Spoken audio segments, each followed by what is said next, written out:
வணக்கம், welcome to Amma சமையல். நம்ம இன்றைக்கி வெந்தயக்கீரையில் சுவையான சப்பாத்தியும் அதுக்கு தொட்டுக்கிறதுக்கு சுவையான வெள்ளரிக்காய் தயிர் பச்சடியும் எப்படி பண்ணுறதுன்னு பார்க்கலாம். ஃபஸ்ட்டு நம்ம மாவு பிசைஞ்சிக்கலாம். அதுக்கு 1 கப் கோதுமை மாவு எடுத்துக்கலாம். அதோட 2 டேபிள் ஸ்பூன் கடலை மாவு, 1/8 டீஸ்பூன் ஓமம் சேர்த்துக்கலாம். கொத்தமல்லி தூள் 1/4 டீஸ்பூன், மஞ்சள் தூள் 2 சிட்டிகை, அதோட காரத்துக்கு மிளகாய் தூள் 1/4 டீஸ்பூன், கரம் மசாலா தூள் 1/4 டீஸ்பூன், தேவைக்கேற்ப உப்பு சேர்த்துட்டு 1/2 டீஸ்பூன் இஞ்சி பூண்டு விழுது சேர்த்துக்கலாம். அப்புறம் 1 கப் வெந்தயக்கீரையை நல்லா பொடியாக கட் பண்ணி சேர்த்துக்கோங்க. கொத்தமல்லி இலைகள் 1 டேபிள் ஸ்பூன் சேர்த்துக்கலாம். இது எல்லாத்தையும் சேர்த்துட்டு நல்லா கலந்து விட்டுறலாம். இது எல்லாத்தையும் நல்லா கலந்ததுக்கப்புறமா இதோட 1/4 கப் தண்ணி சேர்த்துட்டு நல்லா சாஃப்டான மாவாக பிசைஞ்சிக்கலாம்.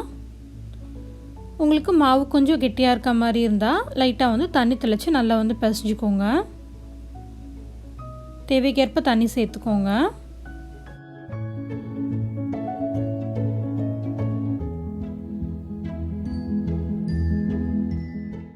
இப்போ நம்மளோட சப்பாத்தி மாவு ரொம்ப நல்லா சாஃப்டாக ரெடி ஆகிடுச்சு. இதோட 1/2 டீஸ்பூன் எண்ணெய் சேர்த்துட்டு மேலே நல்லா அப்ளை பண்ணி வச்சிடலாம். இது ஒரு 5 நிமிஷத்துக்கு ஊறட்டும். அதுக்கப்புறம் நம்ம சப்பாத்தி தேய்க்க ஆரம்பிக்கலாம்.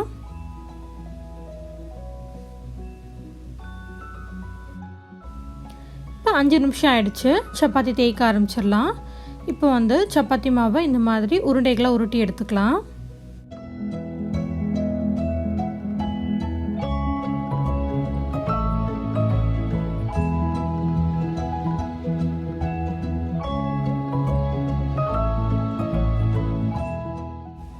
இப்போ 7 சப்பாத்தி உருண்டைகள் வந்திருக்கு.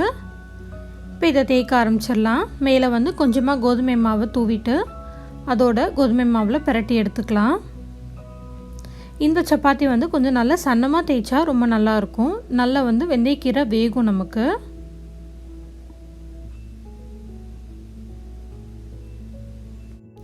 உங்களுக்கு தேய்க்கும் போது கட்டையில் சப்பாத்தி மாவு ஒட்டுற மாதிரி இருந்ததுன்னா திரும்பி கொஞ்சம் கோதுமை மாவை லைட்டாக டஸ்ட் பண்ணிவிட்டு நல்லா திரும்ப தேய்ச்சிக்கோங்க. இப்போ நல்லா இந்த மாதிரி தேய்ச்சாச்சு. இந்த மாதிரி சன்னமாக இருக்கணும். இப்போ இதை மீடியம் ஹீட்டில் இருக்கிற தோசை தவாவில் சேர்த்துக்கலாம். இதோட 1/4 டீஸ்பூன் எண்ணெய் சேர்த்துக்கலாம். உங்களுக்கு வேணும்னா நீங்கள் நெய் சேர்த்து கூட பண்ணலாம். ரொம்ப நல்ல வாசனையாக இருக்கும். அதே மாதிரி வெந்தயக்கீரை சேர்த்துருக்கனால நமக்கு இந்த பராத்தா கசக்குன்ற பயம்லாம் வேண்டாம். ரொம்ப நல்ல டேஸ்ட்டாக இருக்கும். திருப்பி போட்டதுக்கப்புறமா இன்னொரு சைடு கொஞ்சமாக எண்ணெய் சேர்த்துக்கோங்க. மீடியம் ஹீட்டில் வச்சு வேக வச்சுக்கோங்க. அப்பப்போ திருப்பி போடுங்க. 2 சைடும் நல்லா வேகணும்.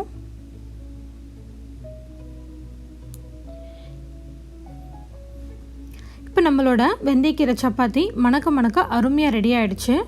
அடுத்து இதுக்கு தொட்டுக்கிறதுக்கு வெள்ளரிக்காய் தயிர் பச்சடி எப்படி பண்ணுறதுன்னு பார்க்கலாம். ஒரு பவுலில் 1 கப் தயிர் எடுத்துக்கோங்க. அடுத்து ஒரு பெரிய வெள்ளரிக்காயில் தோலெல்லாம் சீவிட்டு இந்த மாதிரி சின்னதாக கட் பண்ணிக்கோங்க. அது 1 கப் அளவுக்கு வந்துச்சு. அப்புறம் பொடியாக நறுக்கின கொத்தமல்லி இலைகள் சேர்த்துக்கலாம். தேவைக்கேற்ப உப்பு சேர்த்துட்டு 2 சிட்டிகை அளவுக்கு மிளகாத்தூள், அதுக்கப்புறம் 2 சிட்டிகை அளவுக்கு சாட் மசாலா சேர்த்துக்கலாம். உங்கள்கிட்ட சாட் மசாலா இல்லாட்டி ஜீரகத்தூள் அப்படி இல்லைன்னா மிளகுத்தூள் சேர்த்துக்கோங்க. இது எல்லாத்தையும் சேர்த்து கலந்துட்டோன்னா அருமையான வெள்ளரிக்காய் தயிர் பச்சடி நமக்கு ரெடி ஆகிடும். இந்த வெந்தயக்கீரை சப்பாத்தியோட இந்த வெள்ளரிக்காய் தயிர் பச்சடி சாப்பிட்றதுக்கு ரொம்ப நல்லாயிருக்கும். நீங்களும் இந்த சுவையான ரெசிப்பியை செஞ்சு பாருங்கள். இந்த வீடியோ பிடிச்சிருந்ததுன்னா லைக் பண்ணுங்கள். Amma சமையலை சப்ஸ்கிரைப் பண்ணிக்கோங்க. தேங்க்ஸ் ஃபார் வாட்சிங்.